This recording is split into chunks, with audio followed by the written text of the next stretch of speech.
name's Carol, just a regular high school teacher with a love for old books and a quiet life. My world changed when I met David at the school fair. He was the main sponsor, the kind of guy who makes things happen without making a fuss about it. He had that quiet confidence and a smile that could light up the gloomiest day. It started with a thank you note I sent him for his generous contribution. He replied with invitation for coffee, saying it was the least he could do for the hard work we teachers were putting in. I remember walking into that coffee shop, my heart racing a bit, thinking, Carol, it's just coffee, not a moon landing. David was easy to talk to. We chatted about everything, from books to the best pizza in town. He had this way of making you feel like you were the only person in the room. Before we knew it, coffee turned into dinner, and dinners turned into weekends together. A few months in, he wanted me to meet his mother, Mrs. Winters. She's a bit old school, but she'll love you, he said. I was a bundle of nerves, wanting to make a good impression. I picked out my nicest dress and spent more time on my hair than I'd like to admit. The moment we walked into Mrs. Winters' living room, I felt her eyes on me like a hawk. So, you're the teacher David won't stop talking about, she said, her voice colder than I expected. I smiled, reached out for a handshake, but she just nodded, her eyes scanning me from head to toe. Dinner was an experience. Mrs. Winters had this way of talking where every compliment sounded like she was doing you a favor. That's an interesting dress, dear. Vintage shop? She said, her eyebrow raised just so. I felt my cheeks burn, but I managed a small thank you. It's one of my favorites. David squeezed my hand under the table, a silent hang in there, but the digs kept coming. A teacher, huh? Must be tough dealing with kids all day. Hope you don't bring that school discipline home, she chuckled, sipping her wine like it was the last one on earth. I really tried, to keep the conversation light, but it was like dancing on thin ice. David changed the topic, talked about his work, the weather, anything to steer away from the silent judgments being passed across the table. Fast forward a few months, and there I was, in a white dress, saying aita to the man who made it all worth it. The wedding was a blur of laughter, tears, and dancing. Mrs. Winters was there, of course, dressed to the nines and handing out opinions like candy. Lovely ceremony, though I'd have gone for real flowers. Not these. What are these, dear plastic? She said, eyeing the decorations. We moved into David's home soon after. It was a beautiful place, cozy and welcoming, except for the chill I felt whenever Mrs. Winters was around. David assured me it would get better, that she just needed time to get used to me. Moving into David's home felt like stepping into a new world, one where every corner held a memory of Mrs. Winters' reign. It wasn't long before I got introduced to her morning ritual, the infamous inspection. It started like clockwork every morning. The minute the clock struck 10, the front door would creak open, and in she'd walk like the queen of her castle. Mrs. Winters had this air about her, like she owned every inch of the place. Her first move was always to slip on those pristine white gloves, snapping them tight like she was about to perform surgery. "Morning, Carol dear," she'd say, her voice dripping with a sweetness that never reached her eyes. "Just here to help you keep the place up to David's standards." I'd force a smile, my hands clenching the dish towel a bit too tight. "Thanks, Mrs. Winters, but I've got it covered." She'd tut and shake her head, already walking towards the living room. "Nonsense, dear. You're new to this. It takes a keen eye to keep a house like this." And then it'd begin. She'd glide from room to room, that white handkerchief in her hand sweeping over every surface. It was like watching some twisted ballet, her movements precise, calculated. "You see here, dear," she'd say, holding up the handkerchief, now with a faint smudge of dust. "This is what I'm talking about. Can't have David living in a dustbin, can we?"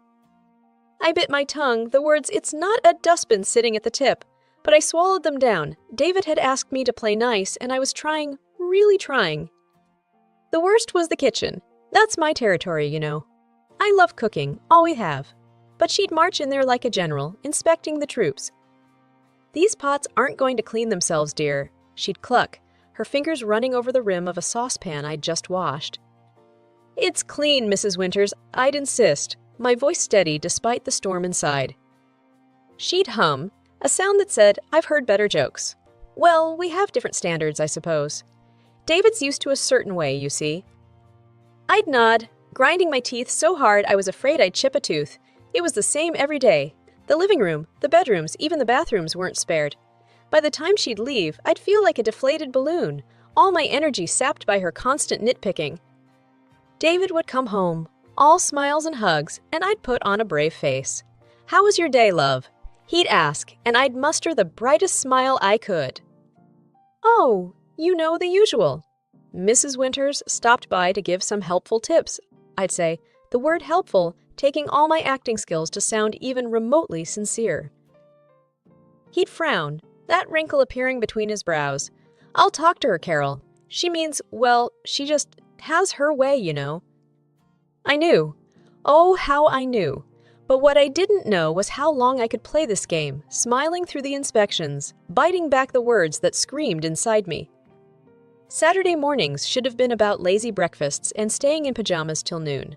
But in our house, they were about one thing, the dreaded family dinner. It wasn't just any dinner.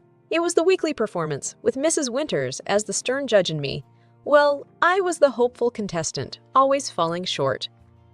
I'd be up at the crack of dawn, the kitchen my battlefield. Pots and pans clanged, the oven roared, and spices danced in the air. It was my attempt, week after week, to impress the unimpressible, Mrs. Winters.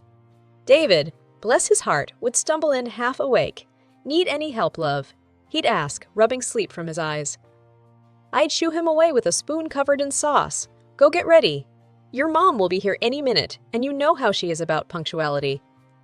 He'd chuckle, a sound that held a mix of love and a hint of worry. "Yeah, if you're on time, you're late, that's her motto." The clock hadn't even struck 6 when we'd hear the sharp rap on the door. Showtime.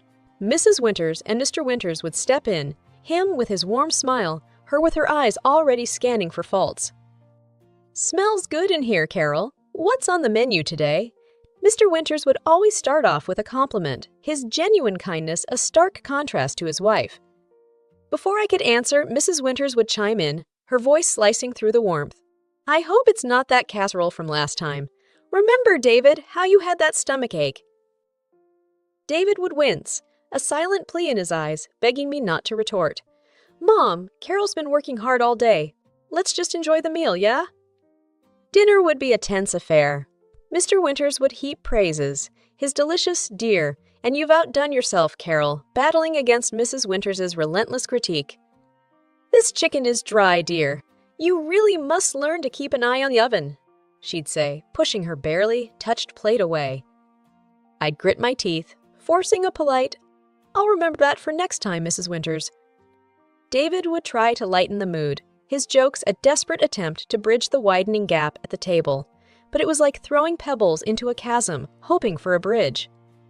And then, just when I thought I'd survived the worst, dessert would come, and with it, a fresh wave of critiques. "Is this pie supposed to be this? Crunchy?" Mrs. Winters would ask, the word crunchy sounding more like catastrophics. I'd swallow the lump in my throat, my reply a mix of wariness and defiance. "It's a family recipe, Mrs. Winters. It's always a hit." She'd raise an eyebrow, her gaze saying clearer than words, "Not in this family, dear." As they'd leave, Mr. Winters would give me a warm, encouraging hug, whispering, "Don't mind her, Carol. We all love your cooking." But Mrs. Winters's parting words would always be a reminder of the invisible scoreboard where I was always trilling. "Try harder next time, dear. A happy husband is a well-fed husband." The door would close behind them, and I'd stand there, a mix of frustration and defeat simmering inside. David would wrap his arms around me, his silence a mix of apology and solidarity. "It's just one night a week, love. We'll get through this," he'd whisper, his words a lifebuoy in the stormy seas of Saturday dinners.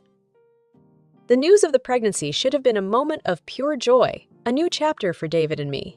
But amidst the excitement, a shadow lingered, the thought of Mrs. Winters's reaction. David was over the moon, grinning ear to ear. "We're going to be parents. Carol, can you believe it?" he'd say, wrapping me in a hug so tight it felt like nothing could go wrong. But the first time Mrs. Winters dropped by after hearing the news, the air was thick with tension. I braced myself for her words, hoping maybe, just maybe, this new life might soften her. "Well, I do hope you've read up on parenting, Carol. It's not all cooing and cuddling, you know," she started, her tone as sharp as ever. I bit back a sigh, a fake smile plastered on. We're thrilled, Mrs. Winters. And yes, we're reading a lot, getting ready for the baby. She sniffed, peering at me like she was assessing if I was up to the task. Well, make sure you follow the right books. Some of these modern ideas are just nonsense. David squeezed my hand under the table, a silent message of support. But as the weeks turned into months, the pressure didn't ease. Mrs. Winters' visits became a litany of advice and thinly veiled criticism. "You're not eating enough greens, Carol. You want the baby to be healthy, don't you?" she'd say, eyeing my plate like it was a crime scene. Or, "Make sure you're not being too lazy. Exercise is important, but don't overdo it. You wouldn't want to harm the baby." It was a no-win situation. Do too little and I was careless. Do too much and I was reckless. The breaking point came one quiet afternoon. Mrs. Winters had just left. Her parting words, "Make sure the nursery is painted soon. You don't want the baby coming home to an unready house," ringing in my ears. David found me in the nursery, the paint samples scatter around, tears streaming down my face. "Carol, what's wrong? Talk to me, love," he said, his voice laced with worry. I let it all out. The frustration, the hurt, the exhaustion. "I can't do this anymore, David. It's like I'm walking on eggshells in my own home. Your mother. It's just too much." David's face hardened, a rare sight. "I'll talk to her, Carol. This ends now. You and the baby are my priority." And he did. That evening, I heard hushed, tense voices from the living room. I couldn't make out the words, but the tone was clear. David was setting boundaries, fighting for our little family. The next day, Mrs. Winters' visits stopped. No more morning inspections, no more veiled insults. It was a relief, yet the silence felt heavy, charged with unsaid words and unresolved tensions. David was quieter too, his smiles not reaching his eyes. "She's my mom, Carol. It hurts, but you and the baby come first." "Always?" I held him close, the future uncertain but our resolve clear. We were a team, and we'd face whatever came next, together. 7 years flew by since Lily, our little bundle of joy, came into our world. David was a doting father, his love for Lily shining in his every action. My father-in-law, a gentle soul, adored his granddaughter, his face lighting up with every giggle and every new word Lily spoke. But there was a chill that never thawed, a coldness that lingered in the air whenever Mrs. Winters was around. She kept her distance from Lily, her words as sharp as ever. "Children should be seen and not heard," she'd say, dismissing Lily's cheerful chatter as nothing more than noise.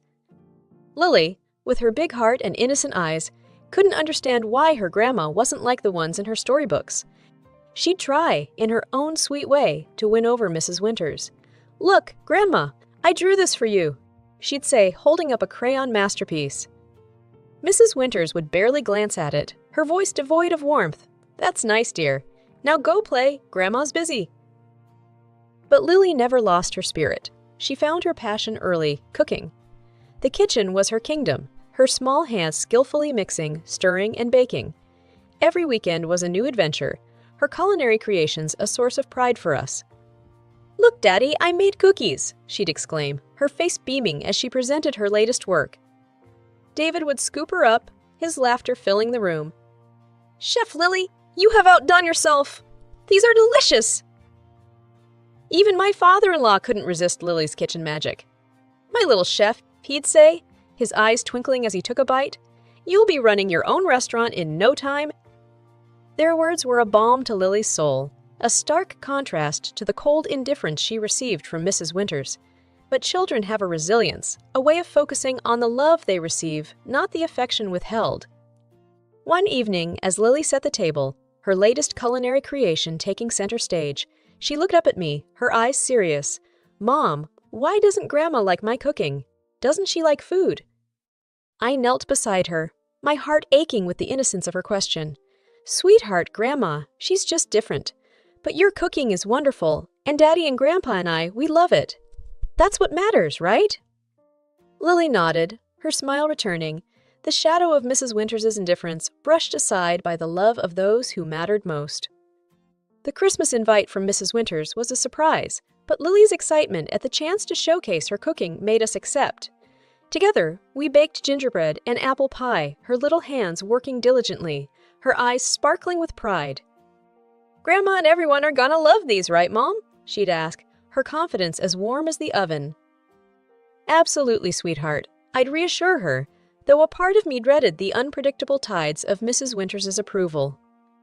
Arriving at the bustling house, we placed our dishes on the grand Christmas table, an array of colors and smells that promised a feast. Lily's face was a picture of joy and anticipation as we mingled, catching up with relatives we hadn't seen in ages. But as we settled at the table, ready to share the meal and the joy of the season, Lily's excitement turned to confusion, then distress. "Mom, where's our gingerbread and pie?" she whispered, her small voice trembling. I scanned the table, a sinking feeling in my stomach. Our dishes were missing. Mrs. Winters at the head of the table was holding court, her laughter ringing out clear and sharp. I approached her, my voice firm but polite. "Mrs. Winters, the dishes Lily and I brought, where are they?" Her laughter cut through the festive hum, cold and piercing. "Oh, those." "I tossed them out, dear. We can't risk serving just anything to our guests, can we?" The room fell silent, the air heavy with shock and disbelief. Lily's eyes filled with tears, her dream of sharing her love through her cooking dashed in an instant. "But I made them for everyone. I worked so hard," she managed to say, her voice a fragile whisper against the weight of her grandmother's harsh words. Mrs. Winters shrugged, her eyes void of any warmth. "Well, dear, not everything made with love is fit for the table. Better safe than sorry." That was the last straw. David, who had always been the bridge between his mother and our family, stood abruptly, his chair scraping against the floor loudly. "Mom, that's cruel. How could you?" he said, his voice steady, but loaded with an anger I had rarely seen in him. Lily poured her heart into those dishes.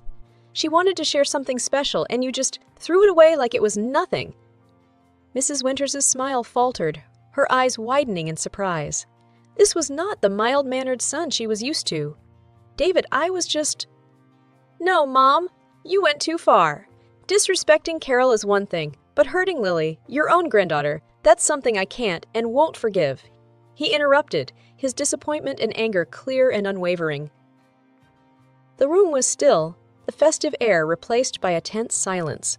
Mrs. Winters sat there, the impact of David's words hitting her. She had expected compliance, maybe a few whispered complaints, but not this. Not her usually gentle son standing up to her, defending his family with such resolve. The air was thick with tension as we left Mrs. Winters's house, the festive lights mocking us with their cheer. The sound of Lily's quiet sobs was louder than the Christmas carols that played in the background. David's hand was firm on my shoulder, a silent pillar of strength. As we reached the door, Mrs. Winters's voice broke through the heavy silence, her tone desperate, a stark contrast to the cold disdain she'd shown earlier. "Please don't go. I'm sorry," she stammered, her eyes wet with tears that seemed out of place on her stern face. David stopped, turning back to face his mother. The room held its breath. "Sorry. Now you're sorry." His voice was low, but it cut through the room, sharp and clear. "You humiliated your own granddaughter, Mom. You broke her heart.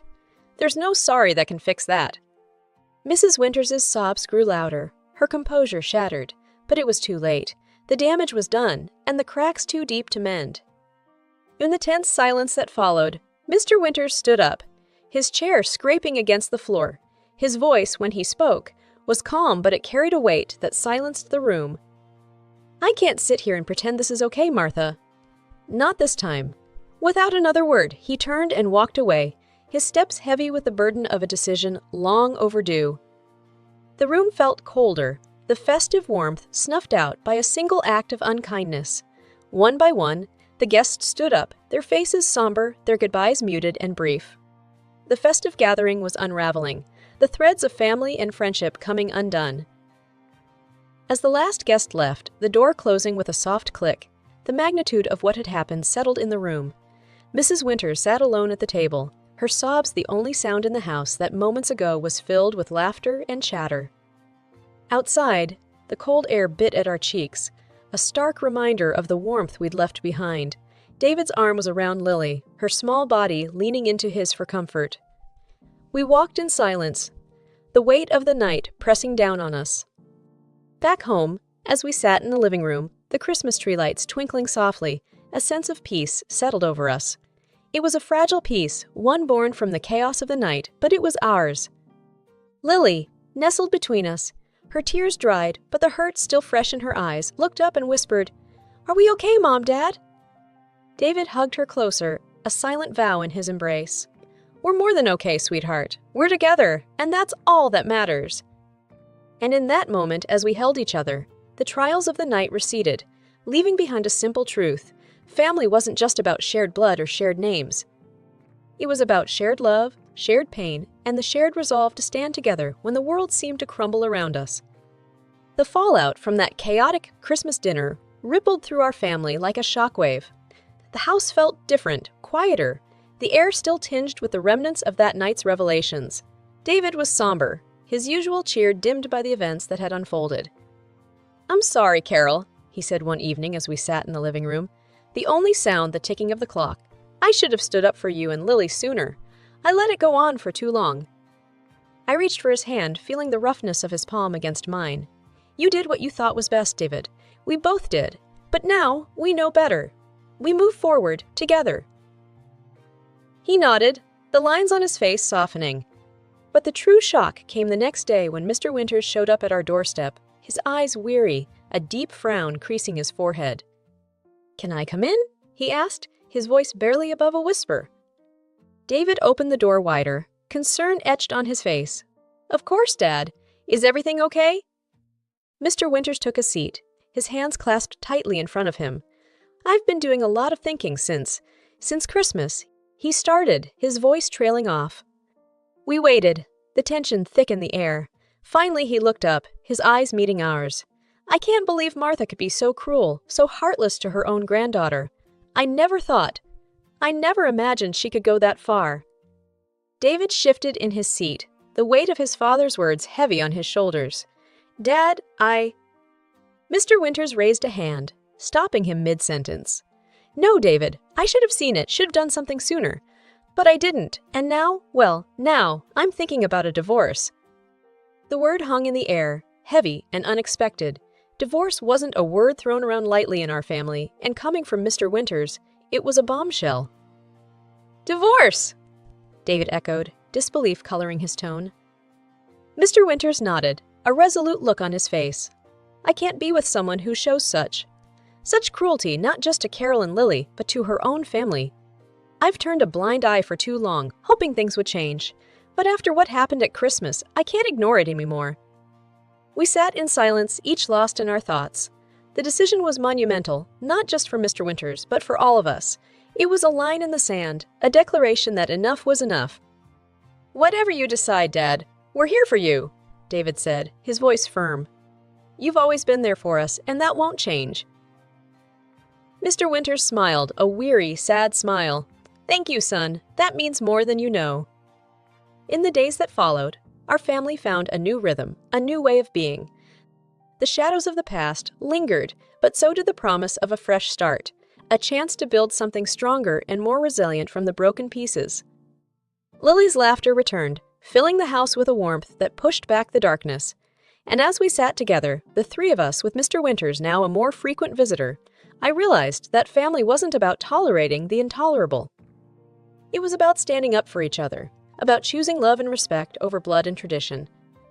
In the quiet moments, when the night wrapped the world in its embrace, I'd look at my little family and know that, despite the storms we'd weathered, we were stronger together. And no amount of cruelty or coldness could ever change that.